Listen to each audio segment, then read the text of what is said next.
Under the scorching sun of the mountains, an arrogant businessman dangles a mute child over the abyss of the sacred waterfall. The village watches in horror.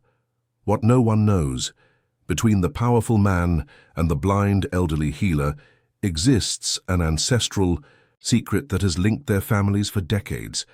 When the storm arrives and the sacred waters reveal the truth, everyone's destiny will change forever.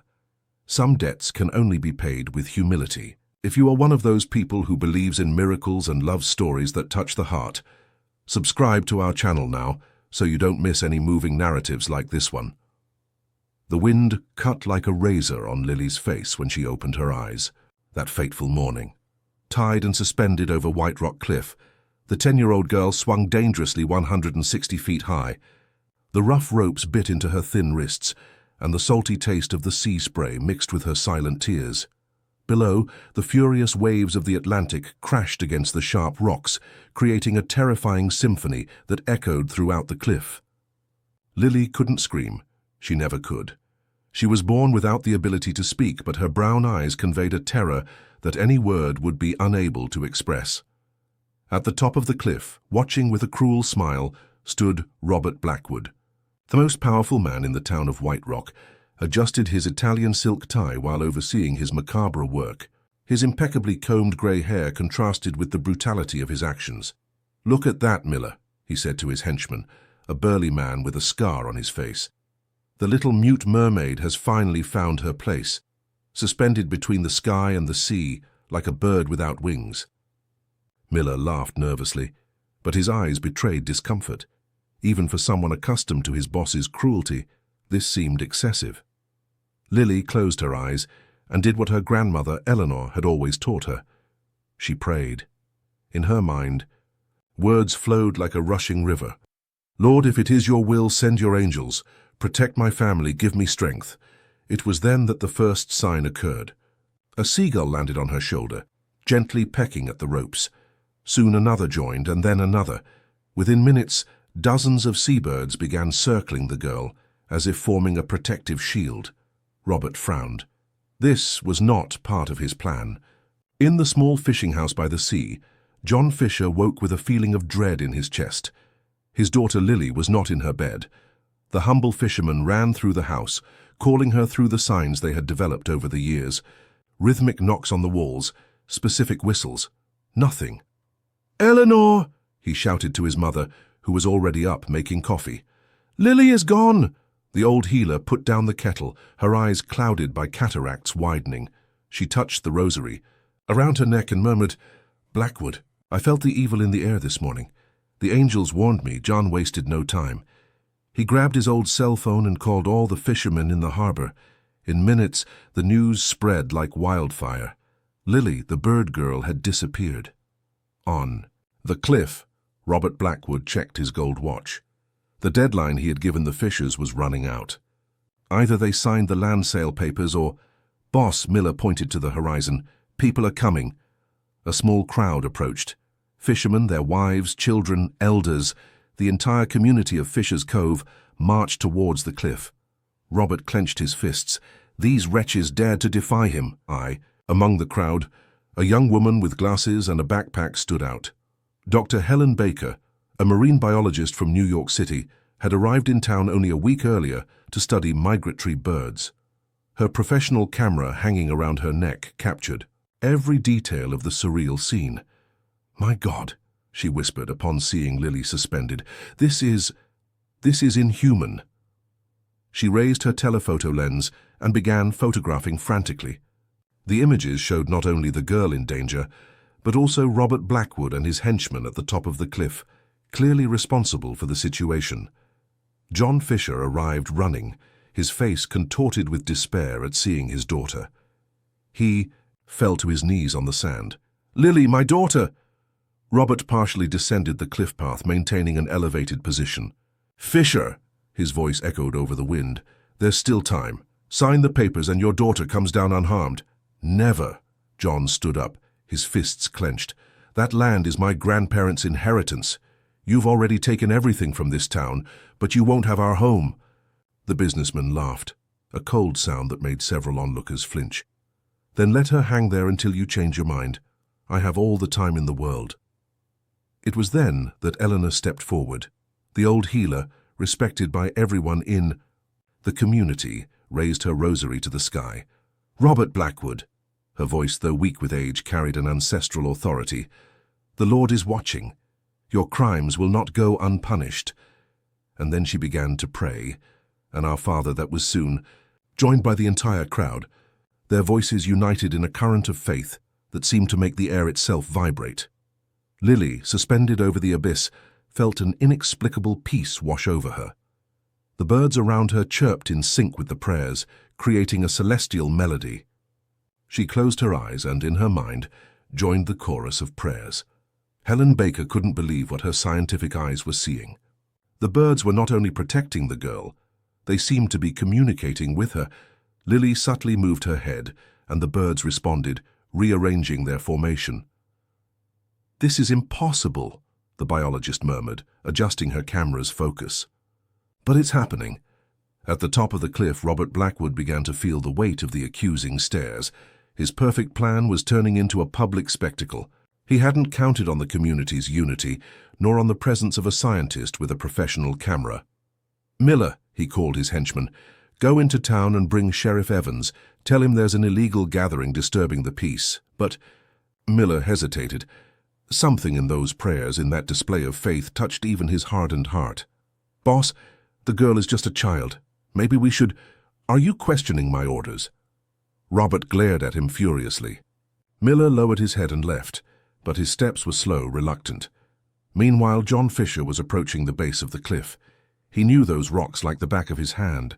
He had grown up climbing them to collect seagull eggs. But now, with his daughter in danger, every step would be crucial. "John, no!" shouted one of the fishermen. "It's too dangerous!" But the desperate father didn't listen. He began to climb, his calloused hands finding invisible holds on the rough rock. Robert noticed the movement and shouted orders to his other henchmen. 2 men began to descend the other side of the cliff, trying to intercept John. Lily opened her eyes, feeling a change in the rope's tension. The pulley system holding her suspended groaned ominously. Panic washed over her as she realized the ropes were beginning to fray where they rubbed against the sharp rocks. The seagulls noticed the danger too. They began squawking louder, flying in frantic circles. Lily moved her lips in silent prayer, her tears falling into the void below. Helen Baker noticed the drama intensifying. She ran to the crowd. "The ropes are breaking. We need to do something." The community sprang into action. Fishermen ran to their boats, bringing nets and ropes. Women grabbed tarps and blankets, preparing for a possible rescue.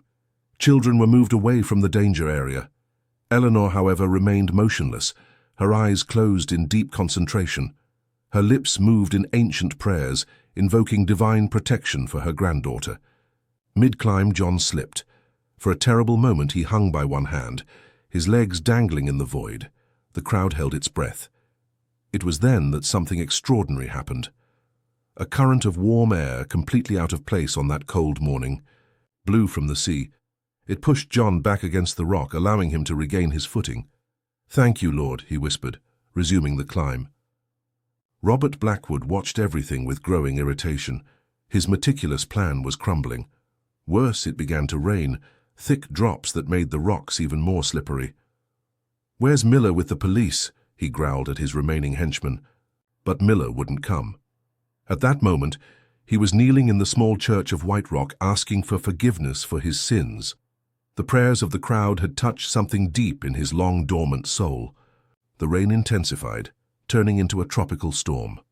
Lightning cut across the sky, and the wind howled with renewed force. Lily swung violently, the ropes groaning under the tension. Helen Baker continued documenting everything, her hands trembling not from cold, but from emotion. "This needs to reach national media," she said to herself. "The world needs to see this." John had reached halfway when his eyes met Lily's. Father and daughter communicated without words, a love that transcended physical limitations. "Hang. In there, my daughter," his eyes said. "I'm scared, Dad," hers replied. "God is with us," he blinked back. It was at that moment that Robert Blackwood made a decision that would seal his fate. Frustrated by the turn of events, he ordered, "Cut the ropes partially. Let her swing more. We'll see if the fisherman keeps climbing when his daughter is hanging. By a thread. The henchman hesitated, but the fury in Robert's eyes allowed no discussion. He took out a pocket knife and began sawing at one of the support ropes. The change was immediate. Lily plummeted about 3 feet before the remaining ropes held her weight. She spun uncontrollably, panic finally overcoming her courage. A collective gasp rose from the crowd. Eleanor fell to her knees, her rosary clutched against her chest. "Lord, work a miracle," she cried to the heavens, and the miracle began to manifest. The seagulls, until then circling, dove into formation. Dozens of them positioned themselves below Lily, not to hold her, that would be impossible, but to guide the ropes, preventing them from tangling or rubbing further against the rocks. Helen Baker almost dropped her camera. "This is impossible coordinated behavior. They are working together." But there was more. Other birds began to arrive. Not just seagulls, but pelicans, frigate birds, even small kingfishers. A living cloud of feathers and determination surrounded Lily. John, seeing his daughter in even greater danger, found superhuman strength. He climbed as never before, ignoring the rain, the wind, the danger. In minutes he reached the height where Lily hung. But there was a problem. He was on the opposite side of the cliff. To reach her, he would have to cross a narrow, slippery ledge. "No, John," someone shouted from below. "It's suicide." But John looked at Lily, saw the terror in her eyes, and made his decision. With a prayer on his lips, he began the crossing. Robert Blackwood watched, mouth agape. How dared a simple fisherman defy his will? How did those cursed birds act as if they had consciousness? It was then that his phone rang. It was his lawyer in New York City. "Robert, the images are all over the internet. A biologist is live streaming. The federal police are on their way. What have you done?" The businessman paled. He looked around and saw Helen with her camera, now connected to a laptop via a cable. The young scientist had found internet signal and was transmitting everything live. "No," he growled, starting to descend quickly towards her. But the crowd closed protectively around Helen. Rough fishermen, housewives, teenagers, they all formed a human barrier. On the cliff, John had crossed halfway across the ledge when his foot slipped. For an endless moment he balanced on the precipice. Lily, seeing her father in danger, did the only thing she could. She prayed with every fiber of her being. "God, save my father. He's all I have besides you, please." The wind changed direction. Instead of pushing John towards the abyss, it began to press him against the rock. He regained his balance and continued, until he finally reached the ropes holding Lily. But now came the greatest challenge: how to release her without both of them falling. John embraced the ropes supporting Lily, his eyes meeting hers in a silent communication of love and determination. The rain lashed their faces, but father and daughter were united in that moment of extreme danger. Below, Eleanor raised her arms to the stormy sky. "Brothers and sisters," her voice cut through the storm, "let's form a chain of prayer. The Lord promised that where 2 or 3 are gathered in his name, he will be present." The community held hands, forming a large circle around the base of the cliff. Voices united in hymns and prayers, creating an atmosphere of palpable faith that seemed to defy the storm itself.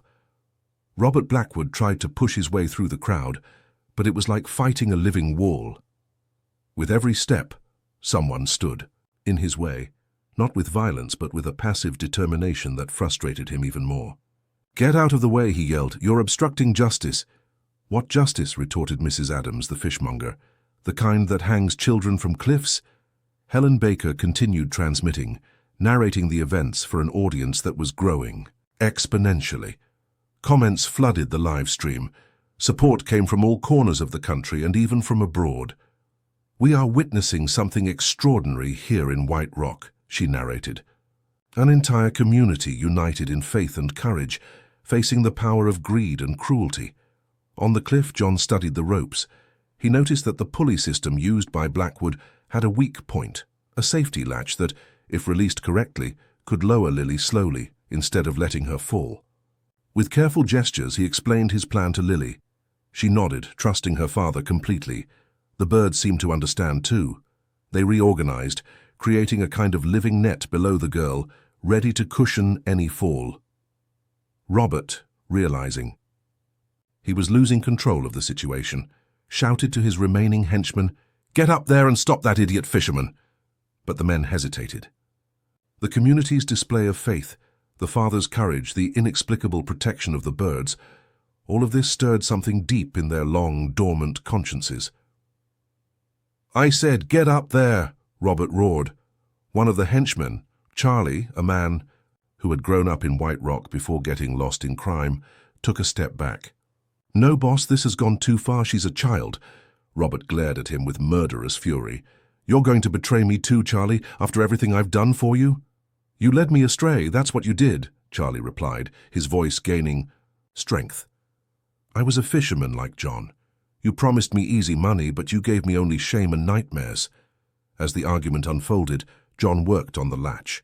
His hands, trained by years of working with nets and fishing equipment, moved with surgical precision. Lily felt the ropes loosen slightly. Fear and hope battled in her chest.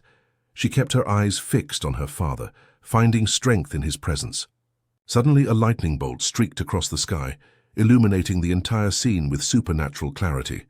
The thunder that followed was deafening, but at the exact moment of the flash, something extraordinary happened. The latch gave way. Lily began to descend slowly, the pulley system groaning but working. John controlled the descent with all his might, his muscles screaming in protest. The crowd collectively held its breath. Prayers intensified. Eleanor, eyes closed, moved her lips frantically. "Slowly, my daughter," John murmured, even knowing Lily couldn't hear him over the storm. "It's almost over." Robert Blackwood watched, his plan completely unravel. Helen's live stream already had over 1 million viewers. Sirens could be heard approaching. Not the corrupt local police, but federal vehicles. In desperation, he ran towards the rope system, trying to reach the crank that controlled the descent. "If I can't have that land, nobody will," he shouted. Insane, but Charlie, the repentant henchman, was faster. The two men collided, wrestling on the slippery clifftop. Lily was now only 30 feet from the ground. The fisherman had spread a large net, cushioned with all available blankets and tarps. The birds continued their vigil, some landing lightly, on the girl as if comforting her. John began his own descent using the same rope when he heard the struggle above. He saw Robert and Charlie grappling dangerously close to the edge. "Watch out!" he shouted, but the wind carried his words away. Charlie managed to push Robert away from the ropes, but the businessman, in his blind fury, grabbed his former henchman. The two tumbled dangerously, the rain making everything more treacherous. It was then that Charlie made his final choice. Instead of saving himself, he ensured that Robert would not reach the ropes, even if it meant. The two men slipped. For a terrible moment, they hung on the edge. Robert, in a panic, clung to Charlie, who in turn held onto an exposed root. "Help! Me!" Robert pleaded. All his arrogance evaporated. Charlie looked down, saw Lily almost reaching safety, saw John descending to protect his daughter. He smiled sadly. "Forgive me, Lord," he murmured, "for all I've done wrong. Protect that girl," the face. Root gave way, but at the last instant, Charlie managed to push Robert back to safety before falling. His body was swallowed by the dense vegetation of the cliff, disappearing among the bushes. Robert lay in the mud, trembling, his composure completely shattered. Lily touched the ground at the exact moment John reached the base of the cliff. Father and daughter embraced amidst the cheers and tears of the community. The birds erupted in a celebratory flight, their calls echoing over the storm that was beginning to subside. Helen Baker had captured everything. The images of Charlie, sacrificing himself to save even his tormentor, were circling the globe. The henchman's final redemption touched hearts everywhere. The federal police finally arrived. The lead agent, Agent Miller, quickly took control of the situation. Robert Blackwood was handcuffed, babbling promises of revenge and bribery that no one heard anymore. "You don't know who you're messing with," he yelled. "I have connections. I have power." "Not anymore," the agent replied dryly. "Your accounts have been frozen. Your crimes are documented. You will answer for attempted murder, kidnapping, and a list of crimes we are still compiling." As Robert was led away, the community turned to Lily and John. The girl was exhausted but unharmed, nestled in her father's arms. Eleanor approached, tears streaming down her wrinkled face. "My brave granddaughter," she murmured, kissing Lily's forehead. "The Lord had other plans for you." It was then that they heard shouts coming from the cliff. A group of fishermen had climbed down with ropes to look for Charlie. To general surprise, they found him alive, though gravely injured, supported by a natural net of vines that had cushioned his fall. "It's a miracle!" shouted one of the fishermen. "He's alive!" Paramedics descended immediately. Charlie was unconscious but breathing. As they hoisted him on a stretcher, many in the crowd prayed for his recovery. "He chose good in the end," said Mrs. Adams. "He deserves a second chance." Helen Baker ended her live stream with tears in her eyes. What we witnessed today in White Rock was more than a dramatic rescue. It was a demonstration of the power of faith, the strength of community, and the capacity for redemption that exists in every human being. Lily is safe. Robert Blackwood will face justice. And Charlie, the henchman who chose the light at the last moment, will be remembered not for his mistakes, but for his final courage. The storm had completely passed. The afternoon sun emerged from the clouds, painting the sky with colors of hope. Lily, still in her father's arms, raised her hands in a familiar gesture. Immediately, a seagull landed on her palm. Then another. The birds that had protected her came to say goodbye, each gently touching the girl before flying to the now calm sea. John felt the weight of the documents in his pocket, the papers Robert had wanted so badly. He took them out, and everyone tore them into tiny pieces, scattering them to the wind. "Our land was never for sale," he declared, "and it never will be. It belongs to this community, to these children, to this sea that sustains us." The crowd erupted in cheers. Hugs were exchanged, tears of relief and joy mingled. Little White Rock had defeated the giant of greed, but the story didn't end there. In the following days, investigations revealed Robert Blackwood's empire of corruption. Stolen lands were returned, evicted families were able to come back, and the town began to heal from decades of oppression. Lily became a national symbol of resistance and faith. Her story inspired changes in environmental and community protection laws. The Fishers' home, simple but full of love, received visitors from all over the country who wanted to meet the bird girl. Helen Baker decided to stay in White Rock. Her research into Lily's communication with birds opened up new fields of study on animal intelligence and interspecies connections. She became the girl's godmother and a part of the community. Charlie, after months of recovery and physical therapy, was tried for his past crimes. But the community's testimony about his final redemption, and especially the public forgiveness of Lily and her family, led to a reduced sentence and community service. He returned to fishing, rediscovering his roots and his peace. One afternoon, months after the incident, Lily was sitting on the same cliff, now transformed into a tourist overlook with all necessary safety railings. She was watching the sunset when a familiar seagull landed beside her. The girl smiled and in her mind gave thanks. She thanked the birds, her father, her grandmother, the community. But most of all, she thanked God for her life, for the protection, and for the lesson learned. Good always triumphs over evil, and faith moves mountains or saves children hanging from cliffs. John approached and sat beside his daughter. They didn't need words. The embrace said it all. Eleanor came soon after, bringing fresh bread to feed the seagulls. 3 generations united, contemplating the sea that sustained them, the sky that protected them, and the faith that had saved them. In the calm waters, fishing boats returned with the day's catch. On the beach, children played freely. In White Rock, life continued, simple, honest, blessed. And whenever storms threatened on the horizon, the community remembered, united. By faith and love no evil will prevail, no power will oppress, no darkness that light cannot overcome. Lily raised her hands to the sky in silent gratitude. The seagulls responded with their calls. The wind whispered promises of peace, and the sun set, painting the world with colors of a new tomorrow. A year had passed since that fateful day on the cliff. White Rock had flourished as never before. The streets once dominated by fear now pulsed with renewed life. Robert Blackwood's former office had been transformed into a community center, its walls that once held dark secrets now echoed with the laughter of children. Lily woke up that Saturday morning with a different feeling. At 11 years old, she had developed a sharp intuition, especially after the events that changed her life. Something important was about to happen. In the kitchen, John was making coffee while Eleanor kneaded bread. The family routine warmed her heart, but Lily noticed knowing glances between her father and grandmother. Helen Baker appeared at the door, her radiant smile barely hiding her excitement. "Good morning, family. Lily, ready for our expedition today?" The girl tilted her head, curious. "Expedition?" She looked questioningly at her father. "Surprise, my daughter," John smiled. "Dr. Thomas has something special to show you."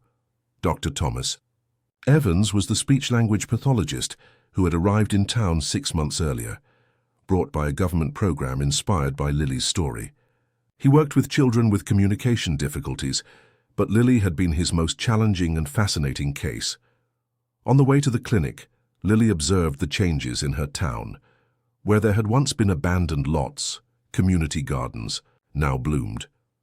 Blackwood's former mansion had been donated to house an orphanage directed by Sister Clara, a nun who had arrived, drawn by the community's story of faith. Dr. Thomas's clinic was in a new building, constructed with funds raised after the national exposure of the case. Lily entered the familiar office, but something was different. New equipment occupied a table, including what looked like a special tablet and delicate sensors. Dr. Thomas, a young man with round glasses and a gentle smile, waited eagerly. "Lily, remember when we talked about alternative communication, about how you communicate with birds in a unique way?" The girl nodded, her eyes shining with curiosity. "Well, we've developed something special. With the help of Dr. Helen and her research on animal cognition, we've created a system that can translate your unique communication patterns." He showed her the device, a combination of sensors that detected microfacial expressions, subtle movements, and even breathing patterns. "It won't make you talk conventionally," he explained, "but it can give voice to your thoughts in a new way." Lily touched the device with reverence. Tears formed in her eyes as she realized the magnitude of the moment. As Dr. Thomas adjusted, "The sensors," Helen explained, "your connection with the birds taught us something revolutionary. Communication goes beyond words. You already speak, Lily, just in a language we needed to learn to hear." The first tests were moving. The device captured the nuances of Lily's nonverbal communication and translated them into words on the tablet. It wasn't perfect, but when Lily was able to form her first complete sentence, "Thank you for listening to me," there wasn't a dry eye in the room. John hugged his daughter, sobbing with emotion. Eleanor murmured prayers of gratitude. Helen documented everything, knowing that this technology could help thousands of children around the world. But the morning held more surprises. Charlie, Blackwood's former henchman, entered the clinic. He had become a respected fisherman again and an active volunteer in the community. His face bore scars from the fall, but his eyes shone with inner peace. "Lily," he said gently. "Can I talk to you?" With her new device, Lily replied, "Of course, Uncle Charlie." The man smiled upon hearing the synthesized voice, which was nevertheless filled with emotion. "I want to thank you again. You and your family showed me that there is always time to change. Because of you, I found my way back." Lily carefully typed, "Everyone deserves a second chance." Charlie took a small package from his pocket. "I made this for you, with my own hands." It was a delicate mobile made of shells and driftwood, representing birds in flight. When the breeze touched it, it produced a gentle melody. "For your room," he explained, "to remind you that even on windless nights, birds still dream of flying." That moment, Helen's phone rang. She answered and her face lit up. "It's the Department of Education. They've approved our national project." The project, inspired by Lily, would create alternative communication centers in each state, using the technology developed there. Lily would be the ambassador, traveling to inspire other children. The news spread quickly. Soon the small clinic was filled with residents wanting to celebrate. Mrs. Adams brought pastries, fishermen appeared with guitars, and even the new, Sheriff, an honest man who had replaced the corrupt one, came to congratulate them. In the midst of the joy, Lily escaped to the clinic's terrace. She needed a moment to process so many changes. As always, the birds found her, seagulls, kingfishers. Even a rare hummingbird landed around her. With her device, she spoke with them like never before. Words flowed, translating years of silent communication into understandable sentences. "You always understood me," she said to the birds. "Now others can too." Helen found her there, watching the magical scene in silence. When Lily noticed her presence, she typed, "Dr. Helen, why did you stay? You could be in New York, famous." Helen sat beside the girl. "Fame isn't everything, dear. Here I found purpose, I found family. You taught me that the greatest discoveries aren't in labs, but in the connection between beings." They stayed there, watching the sea that sparkled under the afternoon sun.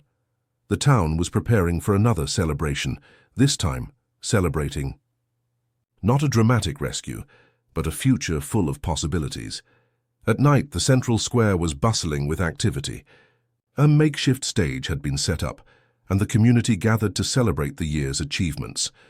The mayor, also new, elected after Blackwood's downfall, was scheduled to give a speech, but everyone waited for Lily. When it was her turn, Lily walked onto the stage with her device. Silence fell over the square. With delicate movements and subtle expressions, she began her speech. "A year ago, hanging on that cliff, I learned that fear can paralyze us or make us fly. I chose to fly, like my bird friends." The crowd listened, enchanted. "Our God does not abandon us in the heights. He sends angels, sometimes with feathers, sometimes with fishermen's hands, sometimes with cameras and courage." Emotional laughter echoed. Lily continued, "White Rock was reborn because we chose love over fear, unity over division, faith over doubt." She paused, looking at each familiar face. "My voice has always been here." She touched her heart. "Now you can hear it. But remember, the most important words are the ones we feel, not the ones we say." The ovation was deafening. Lily descended from the stage and was engulfed in hugs. But the night still held surprises. Father Michael, the community's spiritual leader, called for silence. "Brothers and sisters, today we celebrate more than technology or justice. We celebrate a miracle. Lily showed us that God speaks through silence, acts through the small, triumphs through the weak." He raised his hands to the sky. "May White Rock be a beacon of hope. May our story inspire faith where there is despair, courage where there is fear, love where there is hate." The community responded with a unison Amen. Fireworks lit up the sky, competing with the stars. Music filled the air, accordions, guitars, tambourines, in a celebration that would last until dawn. Lily was dancing with her father when she noticed a man watching from the shadows. He was thin, dressed in simple clothes, but there was something familiar about him. When their eyes met, he waved shyly. She pulled her father and pointed. John's eyes widened. Mark, it was Robert Blackwood's brother, who had disappeared years earlier after falling out with his brother over his methods. He approached cautiously. "Sorry to show up like this. I saw the news. I needed to see with my own eyes. My brother, what he did." Lily quickly typed, "Don't carry guilt that isn't yours." Mark began to cry. "I tried to stop him so many times. I left when I realized he wouldn't change. I should have stayed fought." John put a hand on his shoulder. "The past is past. What matters is what we do now." The party continued, now with one more participant. Mark, it turned out, was a teacher in a neighboring town. He lived modestly, dedicating himself to educating underprivileged children. "I wanted to make up for the harm my family caused," he explained. Lily had an idea. She typed quickly and showed the tablet to Helen and Dr. Thomas. "He could help with the national project. He knows education. He wants to make amends." The proposal was met with enthusiasm. Mark Blackwood, now using his mother's maiden name, Smith, would be the educational coordinator for the project. Dawn was breaking when Lily finally returned home. Exhausted but happy, she prepared for bed. Charlie's mobile swayed gently. In the night breeze, its shells creating a comforting melody. Before falling asleep, she said her prayers as always, but this time she could hear them through the device she still used. Thank you, Lord, for turning a fall into flight, for showing that every voice deserves to be heard, for proving that good wins even if it takes time. At the window, a seagull watched silently, the same one that had first responded to her calls on the cliff. Lily smiled. Some communications transcended any technology. Outside, White Rock slept peacefully under the stars. The harbour lighthouse revolved constantly, guiding boats home. On the streets where fear once reigned, now there was only the promise of a new dawn. In Blackwood's former office, now the community centre, a plaque had been installed that day. The most powerful voice is the one that speaks of love. And on the cliff, transformed into a bird sanctuary, a simple monument honoured all who fought on that fateful day. A bronze girl with arms open to the sky, surrounded by birds in flight. The inscription simply read, "Faith moves mountains and saves lives." Lily fell asleep to the sound of the sea, the night birds, and the certainty that her voice, silent outwardly but powerful inwardly, would help other children find theirs. The first year had ended, but the story of White Rock, of the girl who talked to birds, of the power of faith over fear, was just beginning. 5 years passed like wind over the waters of White Rock. Lily, now 16, had become a remarkable young woman. Her alternative communication project had reached international dimensions, but she kept her feet firmly planted in her hometown. On that special morning, Lily woke up with a premonition. Something significant was about to happen. She could feel it in the salty breeze entering through the window, in the different song of the birds, in the golden light painting her room. The communication device, now much more advanced, rested on her bedside table. Lily had learned to use it with such mastery that her words flowed like poetry. But that morning she preferred contemplative silence. John entered the room with fresh coffee. "Good morning, my poet," he smiled. Lily typed, "Dad, do you feel something different today?" John frowned, thoughtful. "Now that you mention it, yes. Like that day." Both knew which day he was referring to. Trauma transformed into triumph would never be forgotten, but it had become a source of strength, not fear. In the kitchen, Eleanor was making her famous cornmeal cake. At 82, the family matriarch remained strong, her eyes still shining with wisdom. "Lily, dear," she said, "Father Michael asked you to stop by the church today, said it's important." Intrigued, Lily drank her coffee quickly. As she left, she found Charlie at the door. The former henchman, now a respected member of the community, carried flowers. "For Eleanor," he explained, blushing slightly. "It's her birthday tomorrow." Lily smiled. There was something touching about the friendship that had developed between Charlie and her grandmother, two survivors who had found redemption. The walk to the church revealed a transformed White Rock. Lily's project had brought investment, conscious tourism, opportunities, but the town maintained its essence, the honest simplicity of a fishing community united by faith. In the church, Lily found an unusual scene. Father Michael was gathered with several people, including Helen, Dr. Thomas, the mayor, and, surprisingly, an elegant woman Lily didn't recognize. "Ah, Lily," exclaimed the priest, "come in, my daughter." The unknown woman stood up. She was tall, with well-kept grey hair, dressed with elegant simplicity. Her eyes, Lily noticed, were strangely familiar. "Lily," she said, her voice choked. "My name is Elizabeth Blackwood. I am Robert's mother." Silence fell over the church. Lily typed carefully. "Madam," Elizabeth continued, "I came to ask for forgiveness for what my son did, for what I didn't. Too, for having remained silent for so many years." Lily observed the woman. She saw genuine pain in her eyes, but also determination. "I lived abroad for decades," Elizabeth explained. "Robert pushed me away when I started questioning his methods. It was only when I saw the news, when I saw you on that cliff." She paused, fighting back tears. "I came back to try to make amends. I brought something that can help."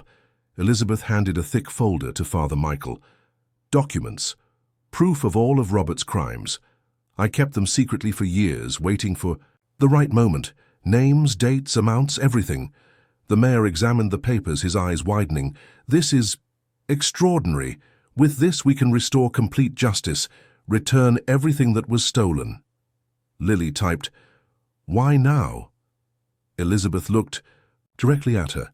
"Because I saw courage in you. A child faced what I, an adult, didn't have the strength to face. Your faith inspired me to act." Helen intervened. "Lily, Mrs. Blackwood wants to do more than just hand over documents. She proposes creating a foundation, using the family fortune, to repair the damage caused." "The Lily Foundation," Elizabeth said, "for children with communication challenges, if you allow it." Lily remained silent for long moments. Everyone waited anxiously for her response. Finally, she typed, "Not in my name, White Rock Foundation, for the entire community." Elizabeth smiled for the first time. Perfect. The meeting extended for hours, planning the foundation. Lily participated actively, her ideas flowing through the device. But something bothered her. That morning's feeling that something more was coming. The answer arrived at noon. An official car stopped in front of the church. From it descended a woman in a blue suit, accompanied by security guards. "I'm looking for Lily Fisher," she announced. It was the Secretary of Human Rights. Lily had been nominated for an international award, the UNESCO Peace Prize for Youth. "Not just for your work with alternative communication," the Secretary explained, "but for demonstrating that the greatest force against oppression is community unity, guided by faith." The news spread quickly. Soon the square in front of the church was full. All of White Rock wanted to celebrate their heroine, but Lily noticed something others didn't see. At the top of the bell tower, a solitary figure watched. It was a young man, perhaps her age, with binoculars. She quickly typed to Helen, "Who is that?" Helen followed her gaze and frowned. The future stretched out promisingly. College, eventual marriage, family, but also responsibilities, challenges, a mission. The night birds sang softly, the sea whispered eternally, the stars promised infinite possibilities. Lily raised her voice, her new voice, in a soft song, a wordless melody that the birds recognized and accompanied. Thomas embraced her, marveling. White Rock slept peacefully below, the small town that had faced giants, that had chosen faith over fear. That had proven that communities united in love can overcome any darkness. The lighthouse rotated tirelessly, guiding lost navigators. Like Lily, a human beacon showing that every voice matters, every life has purpose, every sacrifice for. Love is worth it. The story of the mute girl hanging on the cliff had become a living legend, an inspiration to millions, proof that God works in mysterious ways. But for Lily it was just the beginning. 10 years passed since that night on the cliff that changed everything. Lily, now 26, had become one of the world's most respected voices in human rights and inclusive communication. On that special morning, she woke up in her simple home in White Rock, the same one where she had grown up. Beside her, Thomas slept peacefully. They had married 3 years earlier in a moving ceremony on the beach, with birds forming living arches over their heads. In the bassinet near the window, little Hope, only 8 months old, babbled her first sounds. The baby had inherited her mother's expressive eyes and her father's sharp intelligence. Lily got up silently, her communication device now miniaturized and almost invisible, capturing her morning thoughts. The technology had evolved so much that it barely seemed like technology, more like a natural extension of her being. In the kitchen, she found Eleanor, now 92 but still active, making coffee. "Good morning, my dear granddaughter," the matriarch smiled. "Good morning, Grandma," Lily replied, alternating between her natural and digital voice depending on her mood. John entered, his hair completely white but his posture still strong. Ready for the big day. It was a significant day. Robert Blackwood was being released after serving 10 years. Lily had been invited to the release ceremony, a symbolic gesture of reconciliation proposed by the restorative justice system. Many questioned her decision to attend, but Lily was resolute. "Forgiveness completes the circle," she typed. "Without it, we remain trapped in the past." Helen arrived for breakfast.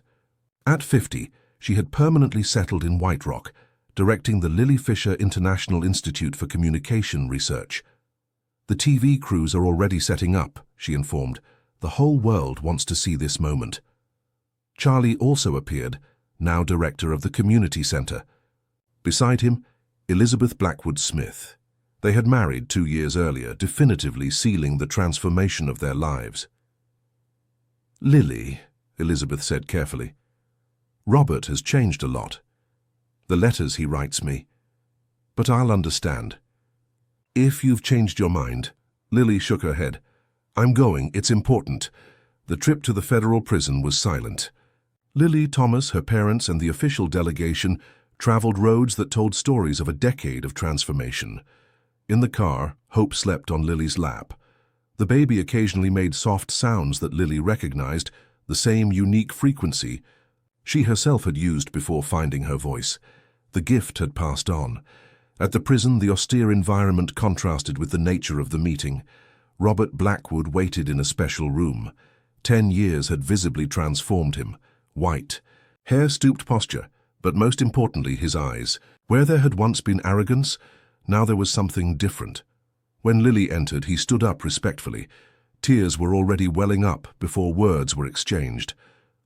"Lily," his voice was hoarse, I don't deserve your presence."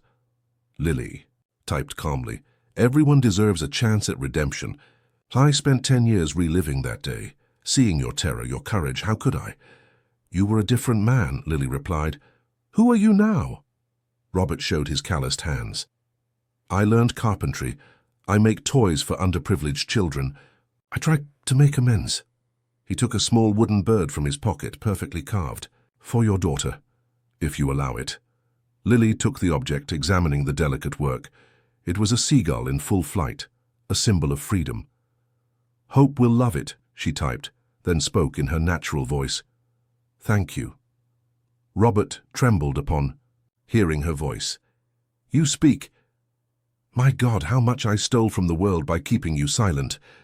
"I was never silent," Lily corrected. "I just spoke a different language." The conversation flowed surprisingly easily. Robert talked about his years of reflection, his studies of philosophy and theology in prison, his work with other inmates. "I created a literacy program, using methods inspired by your work. Ironic, isn't it?" When Thomas entered with Hope, Robert froze. "Your daughter," Lily nodded. Robert observed the baby with a mixture of admiration and pain. "So young, innocent. How could I... with a child?"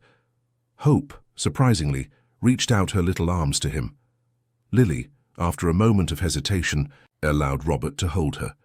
The former tyrant held the baby like a precious crystal.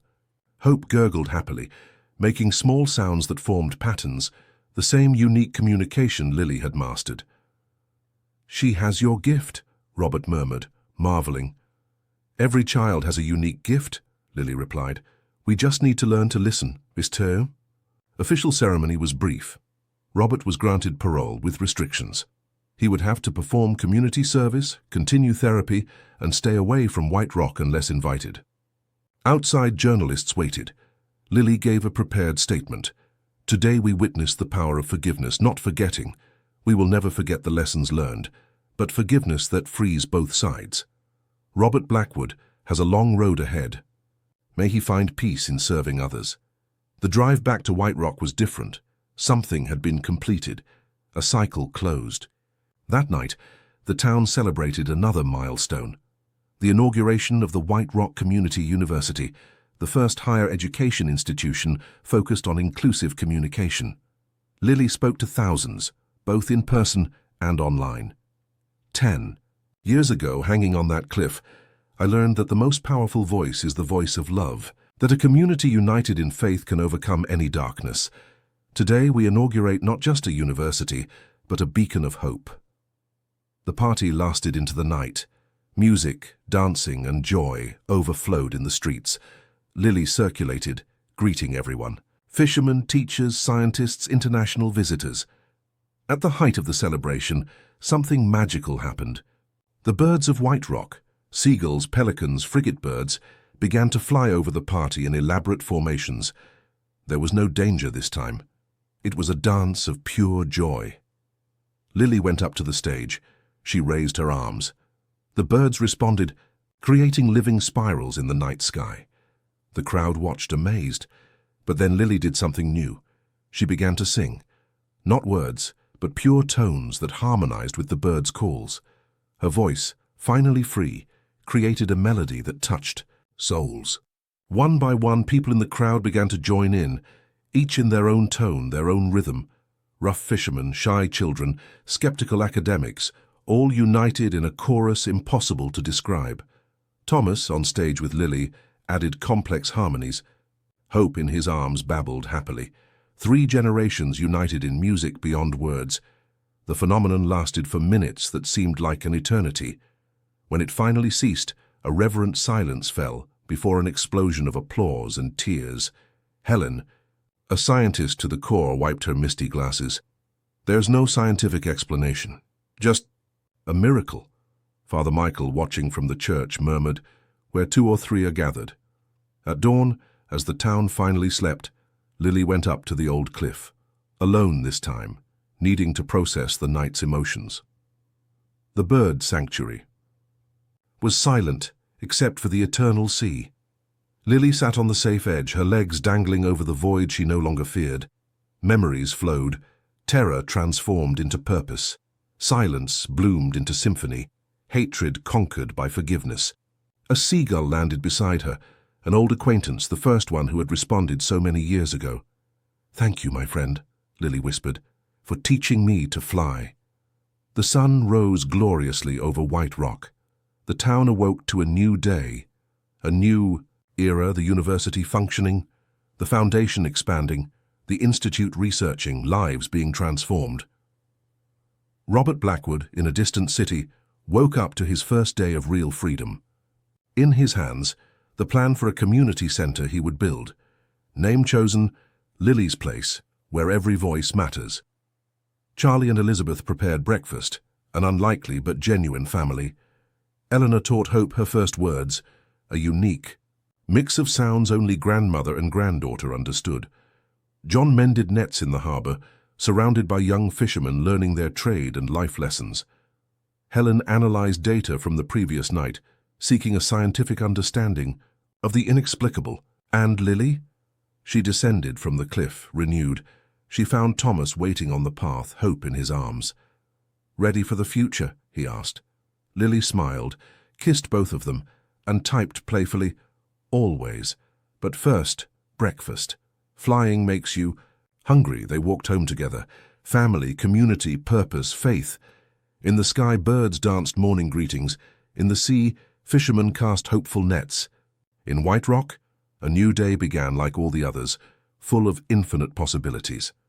The mute girl hanging on the cliff had become a woman whose voice echoed throughout the world, not by speaking loudly, but by showing that love is a universal language.